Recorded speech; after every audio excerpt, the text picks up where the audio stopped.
I'm Scott Goldman, and this is the Grammy Museum's Programs at Home. Our guest today released her debut solo single, My Way, in 2018. The following year, she topped the charts around the world with her breakthrough Sweet But Psycho. She's here today following the recent release of her latest single, Who's Laughing Now, and in anticipation of the release of her debut album entitled Heaven and Hell. Ava Max, welcome. Hi, thank you for having me. Oh, it's our pleasure. You know, I seem to start all of these discussions these days by asking, how are you doing with quarantine? Oh my goodness, quarantine has been a challenge for sure, especially for a girl who is traveling all around the globe beforehand. So now having to stay home is definitely a challenge. I understand. I read something or I heard something about making cookies. Is that true? You know, I've been baking, I've been cooking, I've been like becoming kind of like how you call it a housewife. I've been to myself basically. Yeah, I think a lot of people are like finding new ways to, kind of spend the time, mostly having to do with, cooking and eating. Yeah, definitely. I've been cooking, I've been baking, I've been literally doing things I never had time to do before because I was so busy and always up and down like different countries and states. So it feels good. Yeah. Is it at all a time, as long as there aren't other distractions, to kind of focus on music, focus on songwriting? Definitely. Yeah, I've definitely started making new music, and it's a place of, I feel like it's a safe place just being home, knowing you're staying here, being creative, not moving around, feeling like I can actually just try different things. I have the time for it right now, so it's good. I'm not, it's obviously, it's a strange time to be releasing music. And I'm wondering, here we are having a chat about your new single and your album. Do you find it challenging to talk about your music? Definitely, especially in the beginning of the pandemic and even this summer with everything happening.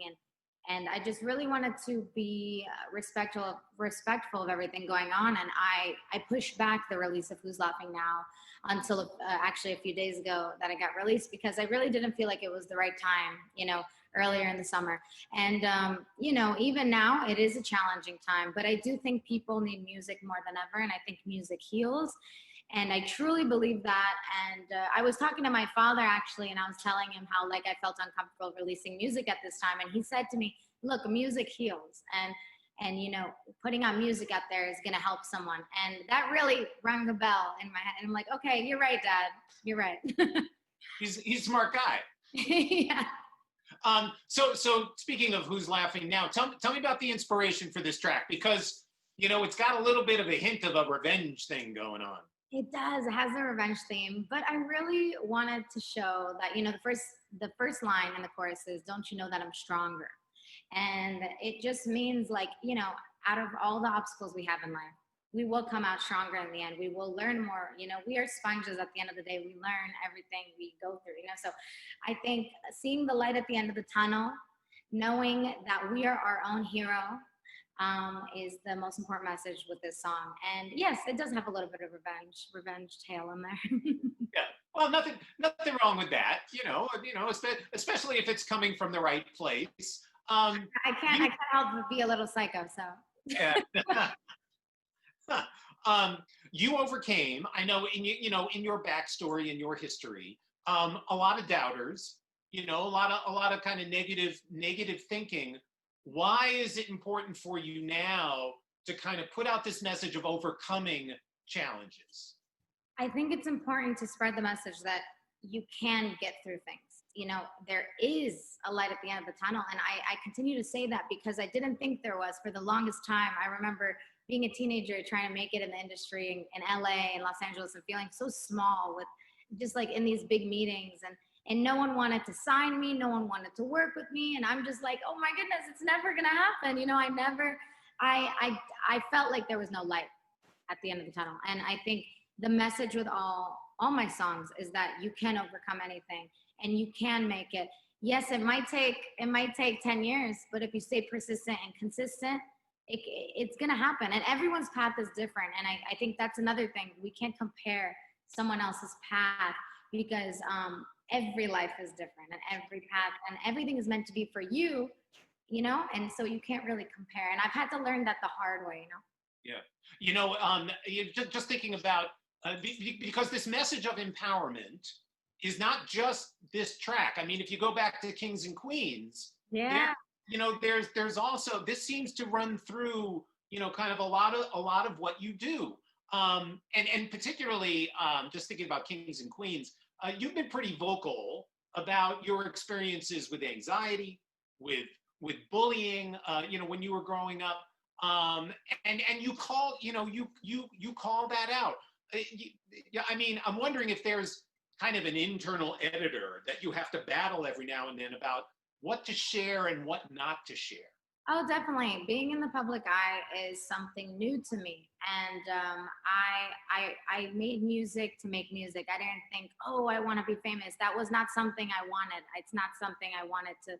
That was not something I looked forward to, being famous, because I love making music. I love to perform. And so now I'm being, there's this other part of it where, it is important to be vulnerable as well, to share your story so other people can learn, and having such a big platform that I have, I try my best to do so. And especially with my anxiety, and what I've been through, and, I've learned how to manage it, through music.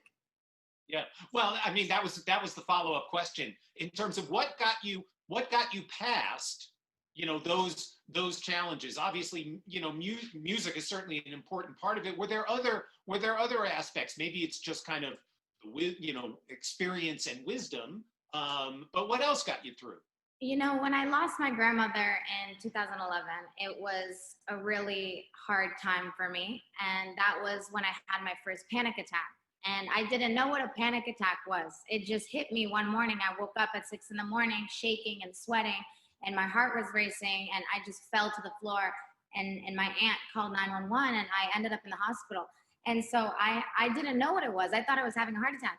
And so all that stress built up from losing my grandmother and being such a tough year. And, I had to learn how to manage it.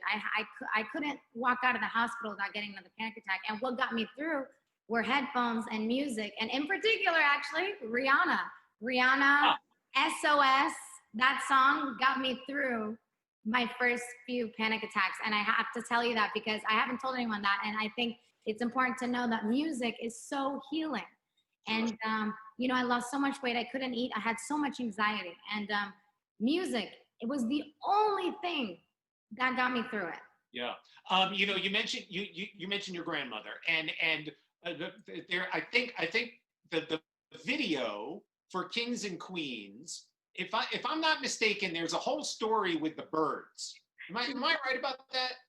Yeah, I have two grandmothers. One passed away in 2011, and my other one is actually still alive. Hello, hello, Grandma. But the grandmother that passed away, I grew up with her, and she had birds in the house, and we would play with the birds. I had a lot of birds growing up, exactly like the ones you saw in Kings and Queens, cockatiels, and so I was really used to handling them, and I love birds, so it was very nostalgic for me. Yeah, the video for the song is terrific. It's a whole production, kind of in and of itself. How involved do you get with the developing concept for video? I have to say I am a bit of a control freak when it comes to videos. It's because I see it right when I write it. I see the visuals in my head as I'm singing them, and I don't know why this happens. It happens on most of my songs, not every single one of my songs, but for Kings and Queens and Who's Laughing Now, I instantly saw the visuals. Like for Kings and Queens, I saw the birds being in there. I just knew I had to have those birds. So Isaac Rentz, the director, and I, we got together, we wrote the treatment. I like to collaborate with the director, and Isaac is such an incredible director that when we sat down, he really heard what I really wanted to represent in the video, female empowerment. I really wanted to represent strong queens, and so the birds were just a touch in there of my childhood. You seem, and you're going to have to correct me if I'm making an incorrect assumption here, but you seem to enjoy telling stories about slightly dangerous female characters. Am I right about that? You know, they are pretty powerful. So I just have to. You never know. It might come out again in another music video. But I definitely love the psycho aspect of it because growing up, I've been called psycho when in reality I've been gaslighted. I'm not an actual psycho. But women get a lot of guys in relationships are like, you're psycho. You know, they throw that word around so easily when in reality we are passionate women. We are strong. And so I think psycho is redefined in my book. Yeah, yeah, because men, they're just considered creative or inspired or whatever, and women get branded as psycho. Exactly. So I think, it makes me chuckle because I'm just like, look, thank God I'm psycho because that means I am passionate. Yeah, So yeah. Let's talk about songwriting for a minute. And I know that you've been working with Circuit. That collaboration seems remarkable. Tell me a little bit about how the process works with you. Do you prepare outside the studio and bring ideas in? Is it all done in the studio? How does it work for you? So it's different every time. Circuit is a genius. I just have to start off by saying that. Ever since I started working with Circuit, it's been like he's really opened up my sound. He's let me be creative. He's let me be myself.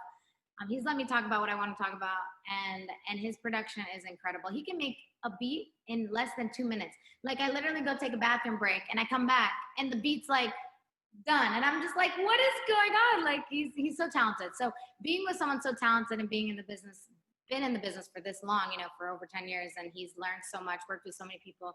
He really knew how to, kind of, we developed this project from the ground up and we wrote hundreds of songs. And I think it's just a part of growing and a part of finding yourself as an artist. And it took a minute.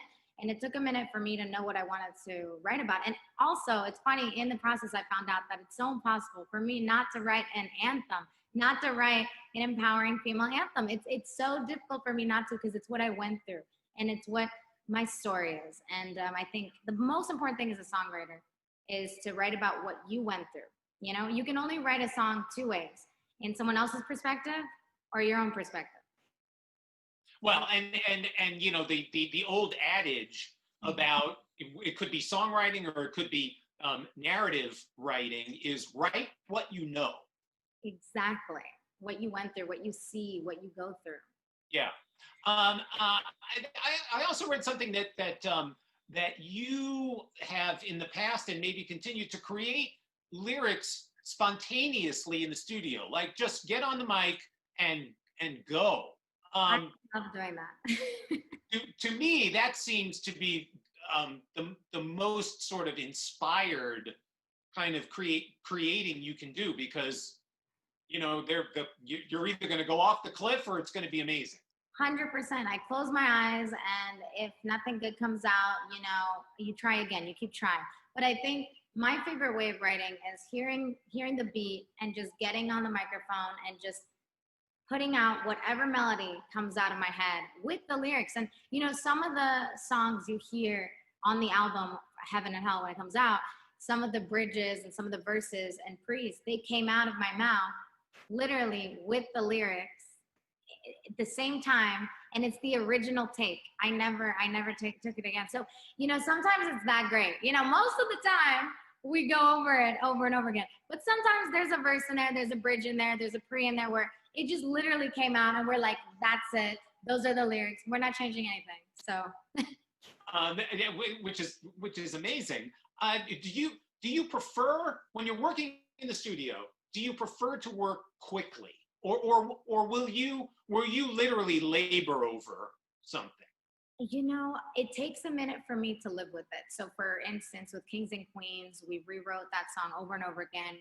And I think the best thing to do is live with it. And especially with pop songs that have meaning like this, you have to make sure in general that it's gonna give out the message you want it to give. So with powerful lyrics, I take my time, Yeah. So.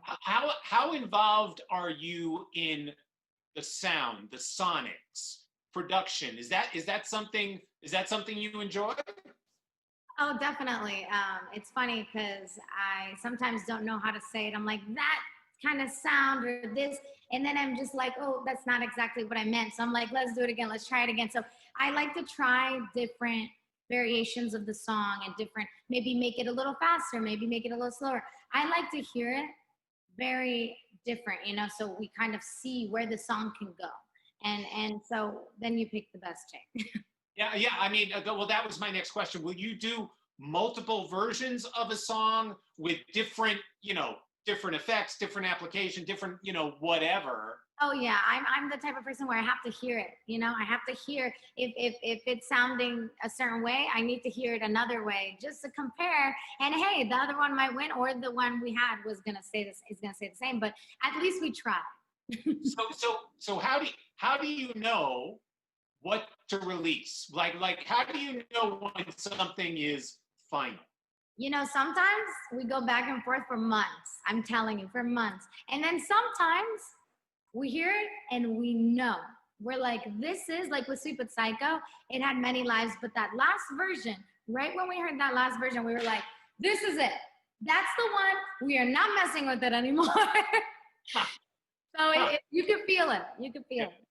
I want to talk about your, kind of your influences for a minute, and you've definitely name checked Mariah Carey as a significant influence. What is it about her music that so inspires you? Oh man, her vocals. I mean, she was the artist of the decade, if I recall correctly, and she was, the artist of the decade. I mean, she was incredible and still is. Her vocals and the way she would carry into the beat. I think I learned a lot from her. Like in my basement growing up, I learned a lot from her because I would sing her songs over and over again, every single song. And in a way, Mariah taught me how to sing. Well, and not a bad mentor, actually. um, who else has influenced you? Oh my goodness, so many artists. Celine Dion, Whitney Houston. I mean, I loved all the big vocalists. I mean, my neighbors would literally get so annoyed with me because I would be just belting these, and just my poor neighbors, man, growing up, they'd be like, we've heard this song already. If you sing I Want to Dance with Somebody one more time. It's like, I'm a little bit older. In the old days, if there was a single that you really liked, you'd play it over and over again, and the neighbors would start yelling, turn it over! Oh yeah, I can't imagine what they were thinking. I mean, it was a rotation of their CDs over and over again. Shania Twain, I loved pop and country mix sound and that twang. I mean, I loved that. The guitar. Shania killed it. I have to be, So I read an interview where you said, this is a quote, when I make pop music, I feel like a kid again. So what is it about making pop music that brings you back to being a kid? It reminds me of when I started listening to pop for the first time. I listened to Britney Spears and Christina Aguilera. I remember getting Britney Spears' first CD and putting it on and hearing Baby One More Time. And I was just like, what is this incredible happy feeling I get from this beat, So I feel like it's like I heard Baby One More Time literally for the first time when I start making a new pop song. And it's the best feeling. I do feel like a kid. Speaking of being a kid, you come from a musical family. What music do you remember hearing around the house as you were growing up? So my uncles were also obsessed with Mariah Carey. My uncles were both in bands back in Albania, and so they would always give me CDs. One uncle gave me a Shania CD, one uncle gave me Mariah CD, and so I think they were obsessed with these artists that I grew up with and started singing. So I think the influence around the house, I think, has a big thing to do with, why I love them so much, because they would play their music so much. I also read that you were entering singing competitions when you were young. Did performing come naturally to you? Surprisingly, it did. And I actually, can I tell you, the first time I performed, I was shocked. After I finished the song, I was like, what was that? Like, I felt like I just grew wings, Like, it was like I found who I was. And, finding who you are at a very young age is a blessing and a curse. Sure. And because I'm just like, okay, well then how do I get to my goal? You know, like little did I know it would take 15 years, but you know, I think just performing for the first time, I knew it. I knew that was what I wanted to do. So I kept entering these competitions just because not because I wanted to compete, but because I wanted to perform. And this was an outlet for me. And it was really fun, actually. And I got to travel with my family here and there to Florida from Virginia. So, yeah. You know, we've been talking about writing songs and working in this, you know, the studio. How have you evolved as a performing artist? Ooh, as a performing artist, so I think performing, you know, you hear that saying you have to perform like 500 to 1,000 times to become a pro, right? And I really believe that. So I just can't wait to get back on the road again. I think there's no limit. You know, I think every performance you want to beat you want to beat the last performance every time. I think as an artist, you're very critical. I'm very critical of myself. So I'm just like, oh, I should have done that. I should have done that. So every single performance I look back, I'm like, you know what? This is what I want to change, you know? So I think I'm a perfectionist. It's a tough question for me. Will you like critique yourself after performances? Oh like, yeah. Like have a, you know, I don't know, have a meeting and figure out what you did well or not? You know, it's little things. It's more so like it could be literally the littlest thing, what I ate before stage or what I drank or what energy I was around. You know, energy really is a big thing to the people you have around you, really can dictate how you perform. So I think I've learned to meditate before performances. I've learned to relax my mind because sometimes you get on there and you're just so flustered and you're so excited and sometimes that's not the best energy. You need to be in tune with yourself. And I think that's the best advice I've gotten, to just really meditate before going on stage. Good advice too. Yeah, I want to talk about collaboration for a minute because you know, not only have you collaborated, you know, with all manner of other artists, whether they're featured on one of your songs or you're featured on somebody else's song. For you, what's the key to a good collaboration? The key to a good collaboration, one, you have to love the artist. You have to love the artist, and you also have to love the song you're making. And another key maybe is to really just dive into whatever song you're going into and get to know the artist that you're collaborating with. Yeah.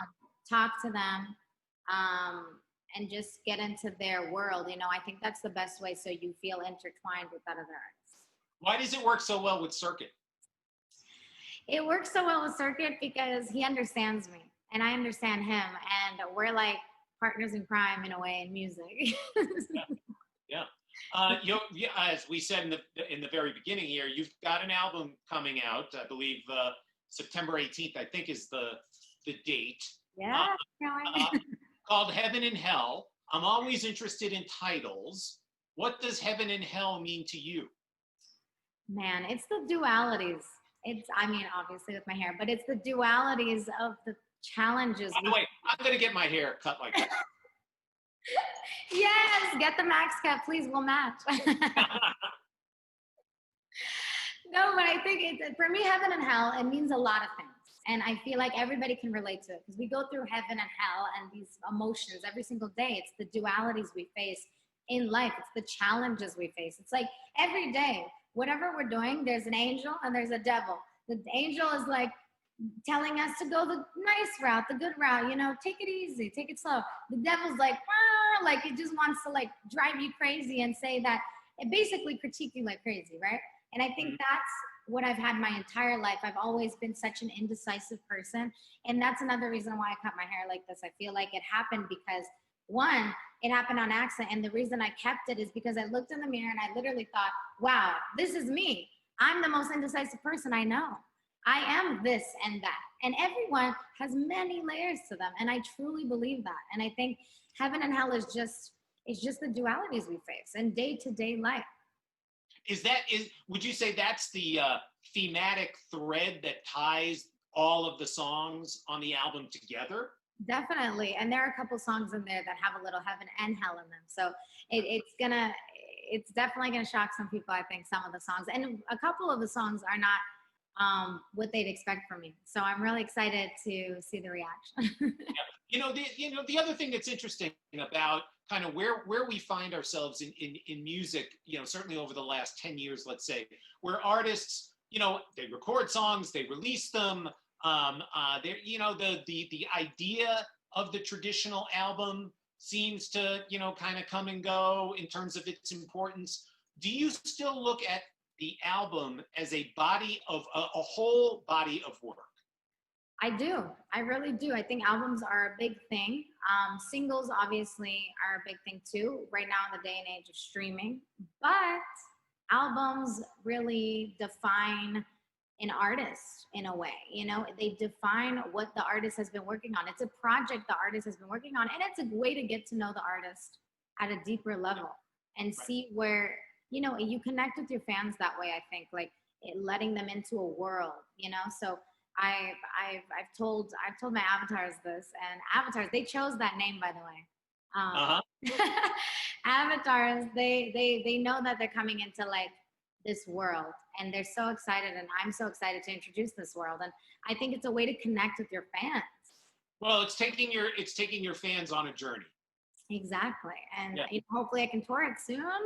I don't know with this pandemic, but I hope everyone stays healthy. That's number one. Exactly. If I understand correctly, no ballads or features? No ballads and no features. Not on this album. Why?